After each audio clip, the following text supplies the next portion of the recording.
Good morning.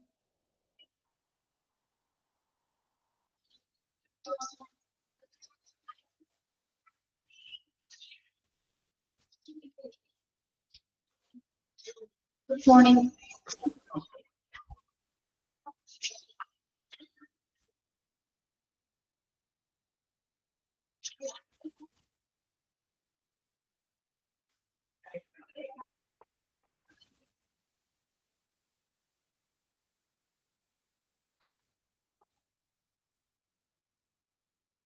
Screen കാണാൻ പറ്റുന്നുണ്ടോ?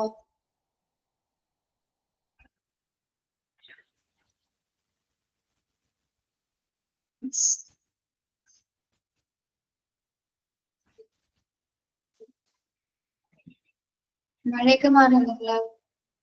നാട്ടിലെ മഴയൊക്കെ മാറിയോ?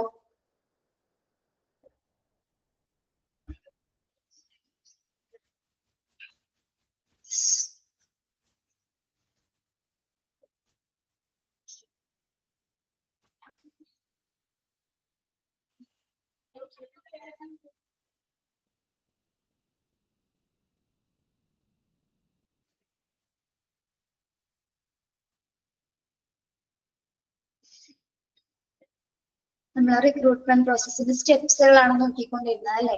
റിക്രൂട്ട്മെന്റ് പോളിസി പറഞ്ഞു, റിക്രൂട്ട്മെന്റ് ഓർഗനൈസേഷൻ പറഞ്ഞു.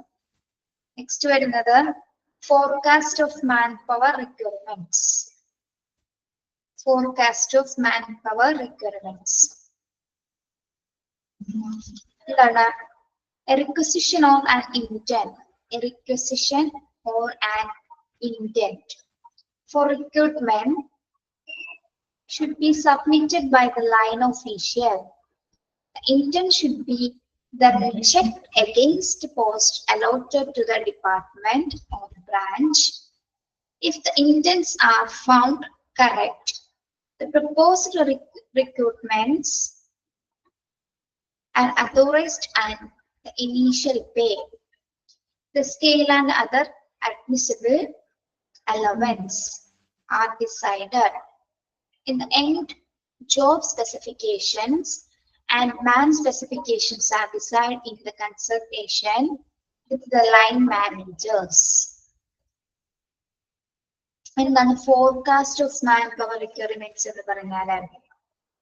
അതായത് ഒരു ഓർഗനൈസേഷനില് റിക്രൂട്ട്മെന്റ് നടത്തുന്ന സമയത്ത് റിക്വസ്റ്റ് സമർപ്പിക്കുന്നു. റിക്വസിഷൻ ഓർ ഇന്റന്റ് എന്ന് പറഞ്ഞാൽ, റിക്വസ്റ്റ് എന്ന് പറഞ്ഞാൽ എന്താണ്? ഒരാവശ്യപ്പെടുന്നത് അല്ലെ? കുറച്ച് കാര്യങ്ങൾ അനുവദിച്ചു നൽകണമെന്ന് ആവശ്യപ്പെട്ടുകൊണ്ടൊരു റിക്വസിഷൻ അല്ലെങ്കിൽ ഇന്റന്റ്, രണ്ടും ഒരേ മീനിങ് തന്നെയാണ് കേട്ടോ. അതിലെ കുറച്ച് ആവശ്യങ്ങൾ ഉന്നയിക്കുന്നതാണ്. എന്തൊക്കെയാണ് അതിൽ വരുന്നത്? ഒരു അപേക്ഷ എന്ന മീനിങ് കേട്ടോ. എന്താണ് അതിൽ വരുന്നത്? അത് ലൈൻ ഉദ്യോഗസ്ഥനാണ് അല്ലെ? അവിടുത്തെ ലൈൻ ഉദ്യോഗസ്ഥനാണ് അത് സമർപ്പിക്കപ്പെടുന്നത്. The intent should be then checked against the post allotted to the department branch. എന്താണ്? ഈ സമർപ്പിച്ച ഈ ഒരു അപേക്ഷ അല്ലെങ്കിൽ ഒരു റിക്വസിഷൻ എന്താണ്? അനുവദിച്ച ഡിപ്പാർട്ട്മെന്റിലേക്കോ അല്ലെങ്കിൽ ബ്രാഞ്ചിലേക്കുള്ള പോസ്റ്റുകൾക്കെതിരെ ഏത് ഡിപ്പാർട്ട്മെന്റിലേക്കാണോ ഇന്ന ആവശ്യങ്ങൾ ഉന്നയിക്കുന്നത് അതുമായി ആ ആവശ്യങ്ങൾ എന്തൊക്കെയാണെന്ന് ആ ലൈൻ ഡിപ്പാർട്ട്മെന്റിലെ ഉദ്യോഗസ്ഥന്മാര് പരിശോധിക്കുന്നു. ഓക്കെ, എന്തൊക്കെ ആവശ്യങ്ങളാണ് അവർ ഉന്നയിച്ചിട്ടുള്ളത് എന്നുള്ളത്. ഓക്കെ, അതിൽ എന്തൊക്കെ കാര്യങ്ങളായിരിക്കും ഉന്നയിച്ചിട്ടിരിക്കുക? അതിൽ എന്തൊക്കെ ആവശ്യകതകളായിരിക്കും ഓരോ റിക്വയർമെന്റ്സ് ആയിട്ട് ഉന്നയിച്ചിരിക്കുക? എന്തൊക്കെ കാര്യങ്ങളായിരിക്കും? If the intents are found correct, the corresponding requirements are authorized and initial pay, the scale and other admissible allowance are decided. അപ്പൊ തന്നിരിക്കുന്ന ആ ഒരു അപേക്ഷയുടെ അടിസ്ഥാനത്തിലാണ് അല്ലെങ്കിൽ ആവശ്യങ്ങളുടെ അടിസ്ഥാനത്തിലാണ് എത്ര തീരുമാനിക്കപ്പെടുന്നത്? അതിൽ ചിലപ്പോ സ്കെയില് അല്ലെ, ശമ്പള സ്കെയില് കൂട്ടി കൊടുക്കുന്നതിനെ പറ്റിയോ അല്ലെങ്കിൽ മറ്റ് അലവൻസുകൾ, മറ്റ് ആനുകൂല്യങ്ങള് അനുബന്ധിച്ച് തരണതിനെ കുറിച്ചിട്ടായിരിക്കും ആ ആവശ്യങ്ങളില് അപേക്ഷയിൽ ഉൾപ്പെടുത്തിയിട്ടുണ്ടായിരിക്കുക. ഓക്കെ, അതിനെ കുറിച്ച് വിശദമായിട്ടുള്ള ഒരു വിശകലനം ചെയ്തതിന് ശേഷം മാത്രമായിരിക്കും എന്ത് ചെയ്യുന്നത്? ആ ലൈൻ മാനേജർ അത് സ്പെസിഫിക് ആയിട്ട് അത് എന്താണ് കൃത്യമായി അത് വിശകലനം ചെയ്തതിന് ശേഷം എന്ത് ചെയ്യപ്പെടുന്നു? ജോബ് സ്പെസിഫിക്കേഷനും മാൻ സ്പെസിഫിക്കേഷനും തീരുമാനിക്കും അല്ലെ. എന്തൊക്കെ ജോലി സവിശേഷതകളും എന്തൊക്കെ മാൻ സ്പെസിഫിക്കേഷൻസുകളും അതിൽ ഉൾപ്പെടുത്തണമെന്ന് ആ ലൈൻ മാനേജർ ആണ് നമ്മൾ കൊടുത്ത ആ ഒരു റിക്വയർമെന്റ്സ് ആവശ്യകത മനസ്സിലാക്കിക്കൊണ്ട് അദ്ദേഹം തീരുമാനിക്കപ്പെടുന്നത് ആരാണ്? ലൈൻ മാനേജർ ആണ്. ഓക്കെ, അപ്പൊ എന്താണ്, ഏതെങ്കിലും തരത്തിലുള്ള ആവശ്യങ്ങൾ ഉന്നയിച്ചുകൊണ്ടാണ് നമ്മൾ ആർക്ക് റിക്വസ്റ്റ് കൊടുക്കുന്നത്? ലൈൻ മാനേജർക്ക് റിക്വസ്റ്റ് കൊടുക്കുന്നു അല്ലെ. എന്തൊക്കെ അനുവദിച്ചു നൽകണമെന്ന് ആവശ്യപ്പെട്ടുകൊണ്ട് സാലറി പേയ്മെന്റ്സിലും അതുപോലെ തന്നെ എന്താണ് മറ്റ് അലവൻസുകളിലും ഉണ്ടാകുന്ന മറ്റ് അലവൻസുകളിലും എന്തുണ്ട്?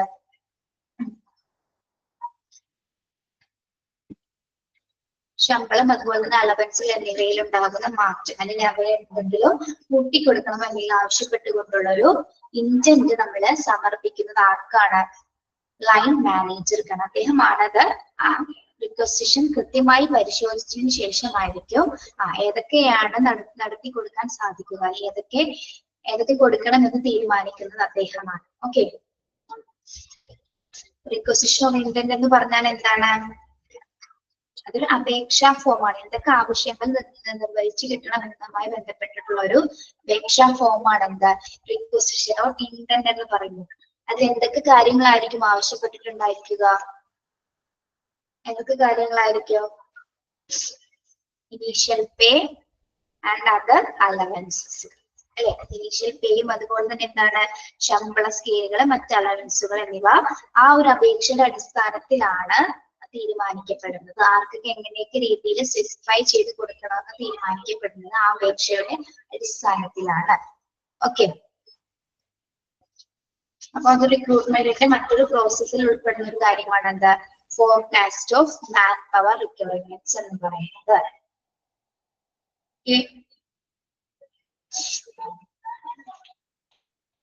നെക്സ്റ്റ് വരുന്നത് development of swords of recruitment. ഏതൊക്കെ സോഴ്സസിൽ നിന്നാണ് ആൾക്കാരെ തിരഞ്ഞെടുക്കുന്നത്? എങ്ങനെയാണ്, ഏതൊക്കെ സോഴ്സസ് ആണ് പ്രധാനമായും നമ്മുടെ ആവശ്യമായി വരേണ്ടത്? ഏതൊക്കെ സോഴ്സസിലൂടെയാണ് തിരഞ്ഞെടുപ്പ് നടക്കുന്നത്? ഇന്റേണൽ സോഴ്സസ് ഉണ്ട്, എക്സ്റ്റേണൽ സോഴ്സസ് ഉണ്ട്. ഓക്കെ, അതായത് റിക്രൂട്ട്മെന്റ് നടത്തുന്ന ഉറവിടങ്ങൾ എന്തൊക്കെയാണെന്ന് ഇന്റേണൽ ആയിട്ടും ഉണ്ട്, എക്സ്റ്റേണൽ ആയിട്ടും ഉണ്ട്. ഇന്റേണൽ സോഴ്സസ് എന്ന് പറയുമ്പോൾ എന്താണ്? വിത്തിൻ ദ ഓർഗനൈസേഷൻ ആയിരിക്കും അല്ലെ. ഇന്റേണൽ സോഴ്സസ് എന്താണ്? വിത്തിൻ ദ ഓർഗനൈസേഷൻ, ഓർഗനൈസേഷനുള്ളിൽ നിന്നുകൊണ്ടുള്ള റിക്രൂട്ട്മെന്റ്സുകൾ എന്തൊക്കെയാണെന്ന് നോക്കാം. Internal sources. These consist of personnel who are already on the payroll of an organization. Its present working force. Whenever any is reported, somebody from within the organization will be upgraded, transferred, promoted, or sometimes demoted. Internal source എന്ന് വെച്ചാൽ ആ ഓർഗനൈസേഷനിൽ നിന്ന് തന്നെയാണ് ആൾക്കാരെ recruit ചെയ്യുന്നത്. അതായത് എന്തെങ്കിലും കാര്യങ്ങൾ റിപ്പോർട്ട് ചെയ്യുകയാണെങ്കിൽ അല്ലെങ്കിൽ എന്തെങ്കിലും ആ ഒരു പെർഫോമൻസ്, ആ ജോലിക്കാരന്റെ പെർഫോമൻസിൽ എന്തെങ്കിലും തരത്തിലുള്ള ചിലപ്പോ എന്താണ് നല്ല രീതിയിലുള്ള പെർഫോമൻസ് ആണെങ്കിൽ നാളെ അപ്ഗ്രേഡ് ചെയ്യപ്പെടുന്നു അല്ലെ. ഉയർന്ന ഒരു ഡിപ്പാർട്ട്മെന്റിലേക്ക് ആളെ അപ്ഗ്രേഡ് ചെയ്യപ്പെടുന്നു, ഉയർന്ന പദവിയിലേക്ക് എത്തുന്നു. ദെൻ ട്രാൻസ്ഫർ ചെയ്യേണ്ട സിറ്റുവേഷൻ ആണെങ്കിൽ ആളെ മറ്റു ഡിപ്പാർട്ട്മെന്റിലേക്ക് ട്രാൻസ്ഫർ ചെയ്യുന്നു. Then promote or sometimes demote. Promotion കൊടുക്കുന്നവരെ പ്രമോട്ട് ചെയ്യുകയും അതുപോലെ തന്നെ എന്താണ് ഡിമോഷൻ കൊടുക്കുന്നവരെ ആ ഒരു സമയം ഡിമോട്ട് ചെയ്തും ആൾക്കാരെ റിമൂവ് ചെയ്യപ്പെടുകയും ചെയ്യും. ഓക്കെ, ഇന്റേണൽ സോഴ്സ് എന്ന് പറഞ്ഞാൽ എന്താണ്? ഒരു ഓർഗനൈസേഷന്റെ ഉള്ളിൽ നിന്ന് തന്നെ ആൾക്കാരെ അങ്ങോട്ടും ഇങ്ങോട്ടും റിക്രൂട്ട് ചെയ്യുന്നതിനെയാണ് എന്താ ഇന്റേണൽ സോഴ്സസിൽ ഉൾപ്പെടുന്നത്. ഓക്കെ, മനസ്സിലായോ? അത് ഇന്റേണൽ സോഴ്സസ് എന്ന് പറഞ്ഞാൽ എന്താണ്? വിത്തിൻ ദ ഓർഗനൈസേഷന്റെ ഉള്ളിൽ നിന്ന് കൊണ്ട് തന്നെ എന്താണ് റിക്രൂട്ട്മെന്റുകൾ നടത്തുന്നു അല്ലെ. അത് അണ്ടർലൈൻ ചെയ്യാം. എങ്ങനെയാണ്? within the organization will be upgraded, transferred, promoted or sometimes demoted. Okay, internal sources എന്താണെന്ന് മനസ്സിലായോ?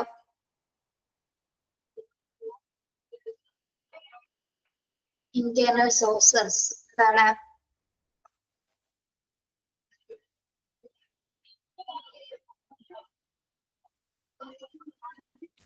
ഹലോ, കേൾക്കുന്നില്ലേ?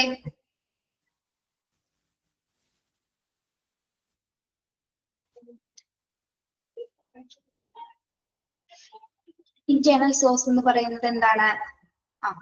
ഒരു ഓർഗനൈസേഷന്റെ അതിന്റെ അകത്ത് നിന്ന് തന്നെ ആൾക്കാരെ നിയമിക്കുന്നതിനെയാണ്. അതിന്റെ അകത്ത് നിന്ന് തന്നെ എന്തെങ്കിലും റിപ്പോർട്ട് ചെയ്യുന്ന സമയത്ത് ഇതിന്റെ ഓർഗനൈസേഷനിലുള്ള എംപ്ലോയീസിനെ എന്താണ് അപ്ഗ്രേഡ് ചെയ്യുന്നു, ട്രാൻസ്ഫർ ചെയ്യുന്നു, പ്രമോട്ട് ചെയ്യുന്നു, സംടൈംസ് അവരെ ഡിമോട്ട് ചെയ്യപ്പെടുന്നത്. അത് ഇന്റേണൽ സോഴ്സിൽ ഉൾപ്പെടുന്നതാണ്.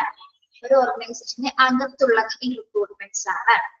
ഓക്കെ, ഇനി എക്സ്റ്റേണൽ സോഴ്സസ് എന്ന് പറയുമ്പോൾ എന്തായിരിക്കും? ഔട്ട്സൈഡ് ഓർഗനൈസേഷൻ അല്ലെ? എക്സ്റ്റേണൽ സോഴ്സ് എന്ന് പറഞ്ഞാൽ എന്തായിരിക്കും? ഔട്ട്സൈഡ് ദ ഓർഗനൈസേഷൻ ആയിരിക്കും. എന്തൊക്കെ കാര്യങ്ങൾ ആരെയൊക്കെ ആയിരിക്കും അപ്പൊ അവിടെ റിക്രൂട്ട് ചെയ്യപ്പെടുന്നത്? These sources which lie consist outside the organization usually include the ആരൊക്കെയാണ്? New entrants to the labour force അല്ലെ? പുതിയ ആൾക്കാരെ സെലക്ട് ചെയ്യാനായിട്ട് ആരൊക്കെയായിരിക്കും അതിൽ വരുന്നത്? Mostly inexperienced potential employees, college students അല്ലെ? ഒരു ഔട്ട്സൈഡ് റിക്രൂട്ട്മെന്റ് നടക്കുന്ന സമയത്ത് ഫ്രഷ് ആയിട്ടുള്ള കുട്ടികളെ ആയിരിക്കും സെലക്ട് ചെയ്യുന്നത് അല്ലെ? ഫ്രഷ് ആയിട്ടുള്ള എംപ്ലോയീസിനെ സെലക്ട് ചെയ്യുന്നു. യങ് ആയിട്ടുള്ളതും ഇൻഎക്സ്പീരിയൻസ് എന്ന് വെച്ചാൽ എന്താണ്? അവർ പുതിയതാണ്, ഫ്രഷേഴ്സ് ആണ് അല്ലെ? അങ്ങനെയുള്ളവരെ തേടി പിടിച്ച് തിരഞ്ഞെടുക്കുന്നു. പിന്നെ എന്താണ് അത് ഏത് കാറ്റഗറിയാണ് ഉൾപ്പെടുന്നത്? കോളേജ് സ്റ്റുഡൻസ് ആയിരിക്കും അല്ലെ? അത്തരത്തിലെ ന്യൂ യങ് ആസ്റ്റുള്ള മോസ്റ്റ്ലി ഇൻഎക്സ്പീരിയൻസ്ഡ് ആയിട്ടുള്ള കുട്ടികൾ എന്ന് പറയുമ്പോൾ എന്താണ്? എംപ്ലോയീസ് എന്ന് പറയുമ്പോൾ എന്താണ്? കോളേജ് സ്റ്റുഡൻസുകളായിരിക്കും. ഓക്കെ, അവര് ഹൈലി പൊട്ടൻഷ്യൽ ഉള്ള ആൾക്കാരായിരിക്കും, യങ് ആയിരിക്കും. അവരെന്തിനു വേണ്ടിയിട്ടാണ്? ഒരു ന്യൂ എൻറോൾമെന്റിന് വേണ്ടിയിട്ടാണെങ്കിൽ ഇതിന് വേണ്ടിയിട്ടാണ് ഔട്ട്സൈഡ് ദ ഓർഗനൈസേഷൻ, പുറത്തുനിന്ന് ആൾക്കാർ റിക്രൂട്ട് ചെയ്യുമ്പോൾ അതിൽ ആദ്യത്തെ കാറ്റഗറി എന്ന് പറയുന്നത് എന്താണ്? യങ് ആയിട്ടുള്ള എംപ്ലോയീസ് ആണ്, കോളേജ് സ്റ്റുഡൻസുകളാണ്. ഹൈ പൊട്ടൻഷ്യൽ ആയിട്ടുള്ള ഇൻഎക്സ്പീരിയൻസ്ഡ് ആയിട്ടുള്ള കോളേജ് സ്റ്റുഡൻസുകളെ ആയിരിക്കും ന്യൂ എൻട്രൻസിൽ ആദ്യം തിരഞ്ഞെടുക്കപ്പെടുന്നത്. അടുത്ത കാറ്റഗറിയാണ് എന്ത്? Unemployment with wide range of skills and abilities. Unemployment എന്ന് പറഞ്ഞാൽ എന്താണ്? ക്വാളിഫിക്കേഷൻസ് ഉണ്ടായിട്ടും ജോലി കിട്ടാത്ത ആൾക്കാരുണ്ടായിരിക്കും അല്ലെ? വൺ ക്വാളിഫിക്കേഷൻസ് ആയിരിക്കും, പക്ഷെ ജോലി കിട്ടാത്ത കുറച്ച് റേഞ്ചസ് നല്ല സ്കിൽസും എബിലിറ്റീസ് ഉള്ള ആൾക്കാരുണ്ടായിരിക്കും. അൺഎംപ്ലോയ്മെന്റ് എന്ന് പറഞ്ഞാൽ എന്താണ്? അതാണ് ക്വാളിഫിക്കേഷൻ ഉണ്ടായിട്ടും ജോലി കിട്ടാത്ത ഒരു വിഭാഗം ആൾക്കാരുണ്ട്. ഓക്കെ, അവർക്ക് നല്ല എബിലിറ്റീസും സ്കിൽസ് ഒക്കെ ഉള്ള ആൾക്കാരായിരിക്കും. അപ്പൊ അങ്ങനെയുള്ള ഔട്ട്സൈഡേഴ്സ് എംപ്ലോയീസിനെയും കൂടി ആ കാറ്റഗറിയിൽ റിക്രൂട്ട് ചെയ്യപ്പെടുന്നുണ്ട്. Then retired experienced persons. അടുത്ത കാറ്റഗറി ആരാണ്? റിട്ടയർഡ് എക്സ്പീരിയൻസ്ഡ് പേഴ്സൺ എന്ന് പറഞ്ഞാല് വിരമിച്ച പരിചയ സമ്പന്നരായിട്ടുള്ള ആൾക്കാർ. അതായത് എക്സ്പീരിയൻസ് റിട്ടയർഡ് ആയിട്ടുണ്ടായിരിക്കും, പക്ഷെ ഹെൽത്തി ആയിരിക്കാം, വർക്ക് ചെയ്യാനും ഒരു ജോബ് നല്ല രീതിയിൽ പെർഫോം ചെയ്യാൻ കഴിയിട്ടുള്ള എക്സ്പീരിയൻസ്ഡ് ആയിട്ടുള്ള പേഴ്സൺസുകളും ഔട്ട്സൈഡേഴ്സിനുള്ളിൽ നമുക്ക് സെലക്ട് ചെയ്യാനായിട്ട് റിക്രൂട്ട് ചെയ്യാനായിട്ട് സാധിക്കുന്നതാണ്. അതുപോലെ തന്നെ എന്താ? അതേഴ്സ്, മറ്റ് കാറ്റഗറീസിൽ ഉൾപ്പെടുന്നവരും എന്താണ്? എക്സ്റ്റേണൽ സോഴ്സിൽ നിന്നുമാണ് നമ്മൾ റിക്രൂട്ട് ചെയ്യപ്പെടുന്നത്. ഓക്കെ, എക്സ്റ്റേണൽ സോഴ്സ് എന്ന് പറഞ്ഞാൽ എന്താണ്? ഔട്ട്സൈഡ് ഓർഗനൈസേഷന്റെ പുറത്ത് നിന്ന് നമ്മൾ സെലക്ട് ചെയ്യുന്ന ആൾക്കാരാണ് അല്ലെ?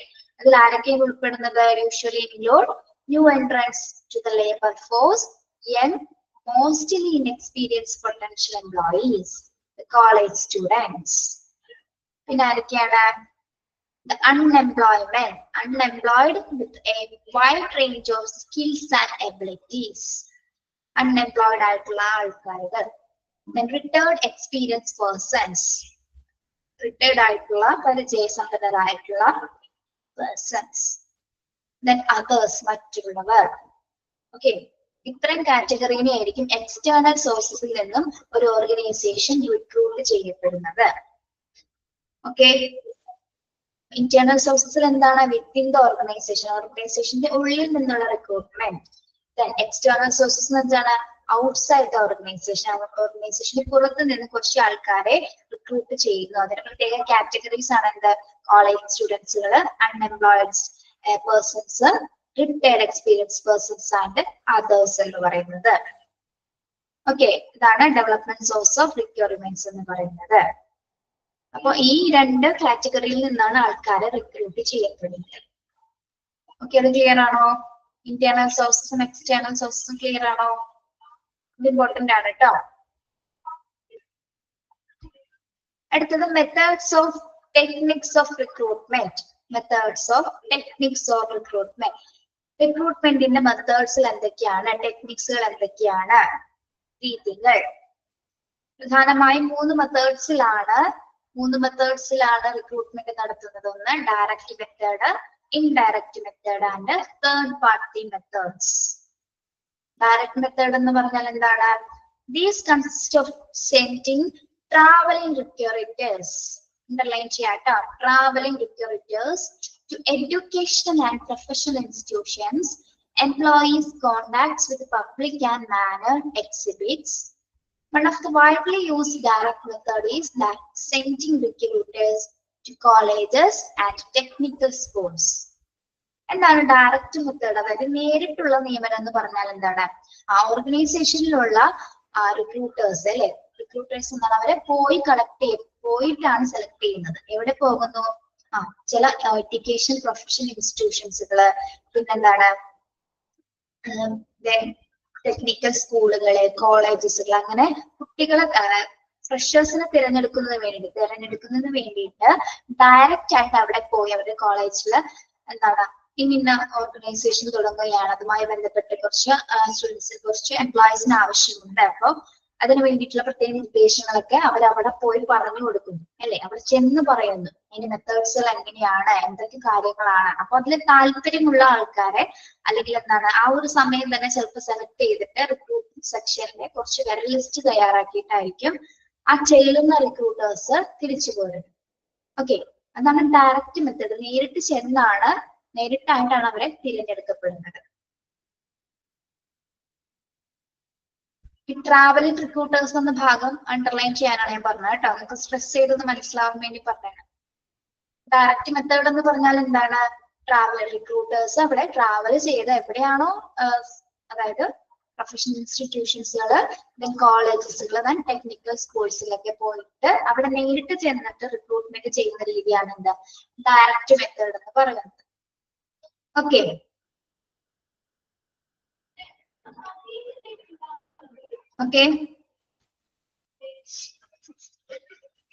ഇനി ഇൻഡയറക്റ്റ് മെത്തേഡ് എന്ന് പറഞ്ഞാൽ എന്താണ്? Indirect method advertising in news papers അല്ലെ. ഇൻഡയറക്റ്റ് ആയിട്ട് എന്താണ്? നമ്മളെ ഇൻഡയറക്റ്റ് ആയിട്ട് ആൾക്കാരെ റിക്രൂട്ട് ചെയ്യുന്നതിന് ഏതൊക്കെ രീതികൾ ഉപയോഗിക്കാം? അഡ്വർടൈസിംഗ് അല്ലെ, ഏതെങ്കിലും തരത്തിലുള്ള പരസ്യ പ്രചരണത്തിലൂടെ. നേരിട്ടല്ലാതെയാണ് അല്ലെ ഡയറക്റ്റ് ആയിട്ടുള്ളത്. ഇൻഡയറക്റ്റ് ആയിട്ട് നമ്മള് ഇന്ന ജോലിക്കാരെ ആവശ്യമുണ്ട്, ഇന്ന ഓർഗനൈസേഷൻ ആവശ്യമുണ്ട് എന്നുള്ളൊരു പരസ്യം അല്ലെ, അഡ്വർടൈസ്മെന്റ് കൊടുക്കുന്നു. ന്യൂസ് പേപ്പേഴ്സില്, റേഡിയോയില്, ദെൻ പ്രൊഫഷണൽ ജേർണൽസുകളില്, ദെൻ ടെക്നിക്കൽ മാഗസീൻസ് ആൻഡ് ബ്രോഷറുകൾ. അപ്പൊ എന്താണ് നമ്മൾ കണ്ടിട്ടില്ലേ, ഇങ്ങനെ ജോലിക്ക് ഇന്ന കമ്പനീസിൽ ആൾക്കാർ ആവശ്യമുണ്ട് എന്ന് പറഞ്ഞതിനെ പറ്റി ആ ഒരു ആ കമ്പനിയുടെ മറ്റു വിവരങ്ങളും ഡീറ്റെയിൽസ് ഒക്കെ കൊടുത്തിട്ടുള്ളൊരു എന്താണ് അഡ്വർടൈസിംഗ് ഒരു ബ്രോഷർ കണ്ടിട്ടുണ്ടായിരിക്കത്തില്ല, പരസ്യങ്ങൾ കണ്ടിട്ടുണ്ടാവില്ല. നമ്മൾ ഇന്ന ആൾക്കാരെ ആവശ്യമുണ്ട്, ജോലിക്കാരെ ആവശ്യമുണ്ട്. ഓക്കെ, യെസ്, അതൊക്കെ എന്താണ് ഇൻഡയറക്റ്റ് മെത്തേഡാണ്. എംപ്ലോയീസിനെ തിരഞ്ഞെടുക്കാനുള്ള ഇൻഡയറക്റ്റ് മെത്തേഡാണ് ഇത്തരത്തിലുള്ള പരസ്യ പ്രചരണങ്ങള്. ജേർണൽസിലൂടെയോ മറ്റു മാഗസീൻസിലൂടെയൊക്കെ എന്താണ് ആൾക്കാരെ തിരഞ്ഞെടുക്കപ്പെടുന്നു, റിക്രൂട്ട് ചെയ്യപ്പെടുന്നതിനുള്ള ഒരു മെത്തേഡാണെന്ന് ഇൻഡയറക്റ്റ് മെത്തേഡ്. ഓക്കെ, ഇനി തേർഡ് പാർട്ടി മെത്തേഡ്. എന്താണ് തേർഡ് പാർട്ടി മെത്തേഡ്?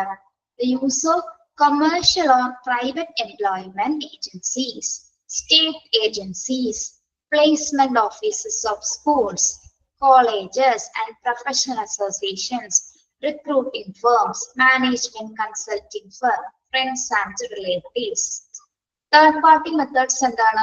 ഈ ഡയറക്റ്റ് അല്ല ഇൻഡയറക്റ്റ് അല്ലാതെ തന്നെ ഏജൻസീസുകൾ വഴി അല്ലെങ്കിൽ മറ്റ് ഫേംസുകൾ വഴി, ഇതൊന്നും അല്ലാതെ എന്താണ് മറ്റൊരു മാർഗം വഴി, അതായത് മറ്റ് ഏജൻസികൾ വഴിയിട്ട് കൺസൾട്ടേഷൻ സെന്റേഴ്സോ അല്ലെങ്കിൽ എന്താണ് റിക്രൂട്ട് ഫേംസുകളിൽ നിന്ന് എന്താണ് ആൾക്കാരെ റിക്രൂട്ട് ചെയ്യുന്നത്. അതിനൊരു ഉദാഹരണമായിട്ട് നമുക്ക് എന്ത് പറയാം? വിദേശത്തേക്കുള്ള റിക്രൂട്ട്മെന്റ്സ് ഒക്കെ ഇല്ലേ, വിദേശത്തേക്ക് ആൾക്കാരെ കൊണ്ടുപോകുന്നത് റിക്രൂട്ട്മെന്റിന് അതിനൊരു ഏജൻസി ഉണ്ടായിരിക്കും അല്ലെ, അതിനൊരു ഇടനിലക്കാരൻ ഉണ്ടായിരിക്കും. അവര് വഴിയായിരിക്കും നമ്മൾക്ക് അബ്രോഡിലേക്ക് പോകാനുള്ള അവസരങ്ങളൊക്കെ നൽകപ്പെടും. അവര് വഴിയായിരിക്കും അവിടെ എന്തൊക്കെ അവസരം ഓപ്പർച്യൂണിറ്റീസ് ഉണ്ട്, എങ്ങനെയൊക്കെയാണ് അവിടുത്തെ കാര്യങ്ങള്, എന്തൊക്കെ രീതിയിലാണ് അതിന്റെ മെത്തേഡ്സ് എന്തൊക്കെയാണ്. ഓക്കെ, അപ്പൊ അത് തന്നെയാണ് ഇത് തേർഡ് പാർട്ടി എന്ന് പറയുന്നത്. ഇൻഡയറക്റ്റ് അല്ല ഡയറക്റ്റ് അല്ലാത്ത രീതിയിൽ മറ്റൊരു ഏജൻസികളുടെ ഇടപെടലുകൾ മൂലം ആൾക്കാരെ എംപ്ലോയീസിനെ റിക്രൂട്ട് ചെയ്യുന്നതിനെയാണ് എന്ത് പറയുന്നത്, തേർഡ് പാർട്ടി മെത്തേഡ്സ് എന്ന് പറയുന്നത്. ഓക്കെ, ഏതൊക്കെ മെത്തേഡ്സ് ആണ്? Direct method. ഡയറക്റ്റ് മെത്തേഡ് എന്ന് പറഞ്ഞാൽ എന്താണ്? റിക്രൂട്ടേഴ്സ് ട്രാവൽ ചെയ്ത് ഓർഗനൈസേഷൻസിൽ, സ്കൂൾസിലോ ടെക്നിക് കോളേജസിലോ പോയിട്ട് എന്താണ് നേരിട്ട് നിയമനം നടത്തുന്നു, നേരിട്ട് റിക്രൂട്ട് ചെയ്യുന്നതാണ് ഡയറക്റ്റ് മെത്തേഡ് എന്ന് പറയുന്നത്. ഇൻഡയറക്റ്റ് മെത്തേഡ് എന്താണ്? ഏതെങ്കിലും പരസ്യ പ്രചരണത്തിലൂടെ, അല്ലെ, ന്യൂസ് പേപ്പേഴ്സിലോ റേഡിയോയിലോ മറ്റു ജേർണൽസിലോ ബ്രോഷേഴ്സിലോ ഒക്കെ ആ ജോലിയുമായി സംബന്ധിച്ച് പരസ്യ പ്രചരണം, അഡ്വർടൈസിംഗ് കൊടുത്തിട്ട് ആൾക്കാരെ റിക്രൂട്ട് ചെയ്യുന്ന രീതിയാണ് എന്ത്? Indirect method. Third party method എന്താണ്?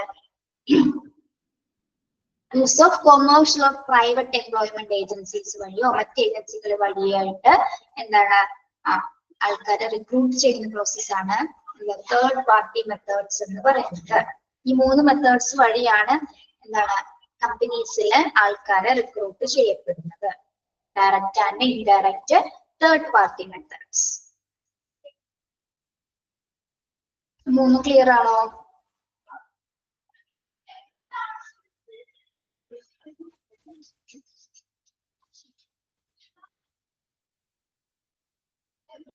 Next, okay, method of assessment of the recruitment program. Method of assessment of recruitment program. Recruiting source should be periodically assessed. Recruitment sources should be periodically assessed. For this purpose, the criteria may be the cost per applicant, the applicant hiring ratio, tenure, performance appraisals, etc. Method of assessment of recruitment. എന്താണ് ഈ assessment, recruitment എന്ന പ്രക്രിയയിലെ recruitment എന്ന programme എന്താണ്? ഇതൊക്കെ നമ്മൾ periodically ആയിട്ട് assess ചെയ്തിരിക്കണം. ഇത് ഇടയ്ക്കിടെ വിലയിരുത്തേണ്ട ഒരു കാര്യമാണ്, അല്ലെ? റിക്രൂട്ട്മെന്റ് എന്ന് പറയുന്നത് വെറുതെ നമുക്ക് എപ്പോഴും ഒരു പ്രീ പ്ലാൻ ഒന്നും ചെയ്യാണ്ടെന്ന് റിക്രൂട്ട് ചെയ്യാനായിട്ട് സാധിക്കും. വെൽ പ്ലാനിങ് ചെയ്തതിനു ശേഷം മാത്രമായിരിക്കും എന്ത് ചെയ്യാൻ സാധിക്കുക? റിക്രൂട്ട്മെന്റ് ചെയ്യാനായിട്ട് സാധിക്കുക. അപ്പൊ ആ ചെയ്യുന്ന ഒരു പ്രോസസ് എന്താണ്? പീരിയോഡിക്കലി അസസ് ചെയ്തിരിക്കണം, ഇടയ്ക്കിടെയെങ്കിലും എന്താണ് വിലയിരുത്തിയിരിക്കണം. എന്തിനു വേണ്ടിയിട്ടാണ്? അപ്പൊ ഇതിന്റെ പേർപ്പസ് എന്ന് പറയുന്നത് എന്താണ്? ഒരു അപേക്ഷകന്റെ ചെലവ്, അവരുടെ നിയമനാനുപാതം, അല്ലെങ്കിൽ എന്താണ് കോസ്റ്റ്, ആപ്ലിക്കന്റ് റേഷ്യോ അല്ലെങ്കിൽ ഹയറിംഗ് റേഷ്യോ, നിയമനാനുപാതം, ടെനർ. ടെനർ എന്ന് വെച്ചാൽ എന്താണ്? ആളുടെ കാലാവധി, അല്ലെ? കാലാവധി, അധികാര കാലാവധി, എത്ര പീരീഡ് ഓഫ് ടൈം ആണ് ആൾ വർക്ക് ചെയ്യുന്നുള്ള മീനിങ് കേട്ടോ. ടെനർ എന്ന് വെച്ചാൽ എന്താണ്? കാലാവധി. Performance appraisals etcetera. എന്താണ്? ആളുടെ പ്രകടന മൂല്യനിർണ്ണയം, ആളുടെ എങ്ങനെ പെർഫോമൻസ് എങ്ങനെയാണ് എന്നതുമായിട്ടുള്ള കാര്യങ്ങളെല്ലാം തന്നെ എന്താണ് അസസ് ചെയ്യപ്പെടണം, വിലയിരുത്തപ്പെടണം. വെറുതെ റിക്രൂട്ട് ചെയ്യാനായിട്ട് പാടില്ല. ഇത്തരം കാര്യങ്ങൾ ഉൾപ്പെടുത്തിക്കൊണ്ട് വേണം അത് വിലയിരുത്തപ്പെടേണ്ടത്. Recruiting sources should be periodically assessed. അത് അണ്ടർലൈൻ ചെയ്യാം കേട്ടോ. Recruiting sources should be periodically assessed. Recruitment process എന്താണ്? ഇടയ്ക്കിടെ നമ്മൾ വിലയിരുത്തേണ്ടതാണ്. ആ വിലയിരുത്തുന്ന ക്രൈറ്റീരിയ എന്ന് പറയുന്നത് എന്തൊക്കെ കാര്യങ്ങളാണ് അതിൽ ഉൾപ്പെടുന്നത്? എന്തൊക്കെ മാനദണ്ഡങ്ങളിലൂടെയാണ് അത് വിലയിരുത്തപ്പെടുന്നത്? അപേക്ഷകന്റെ കോസ്റ്റ്, അതായത് ആളുടെ ചിലവ്, ഹയറിംഗ് റേഷ്യോ, അതായത് അനുപാതം, നിയമനാനുപാതം, കാലാവധി, ആൻഡ് പെർഫോമൻസ് അപ്രീഷ്യൽസ് എന്ന് പറഞ്ഞാൽ എന്താണ്? ആളുടെ പെർഫോമൻസ്, പ്രകടന മൂല്യനിർണ്ണയം. ഇത്തരം കാര്യങ്ങൾ എന്താണ്? ഇടയ്ക്കിടെ അസസ് ചെയ്യപ്പെടേണ്ടതാണ്. ഓക്കെ, ഇതാണ് method of assessment of the recruitment programme. Okay, മനസ്സിലായത്?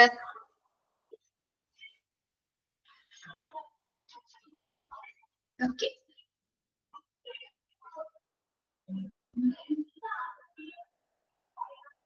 നെക്സ്റ്റ്. അപ്പൊ റിക്രൂട്ട്മെന്റ് പ്രോസസ്സുകൾ കഴിഞ്ഞു കേട്ടോ. റിക്രൂട്ട്മെന്റിന്റെ 5 സ്റ്റെപ്പുകൾ കഴിഞ്ഞു. Recruitment policy, recruitment organisation, forecast manpower requirements, development source of requirements and methods, techniques and assessment. ഇത്തരം കാര്യങ്ങളാണ് റിക്വയർമെന്റ്സിൽ വരുന്നത്.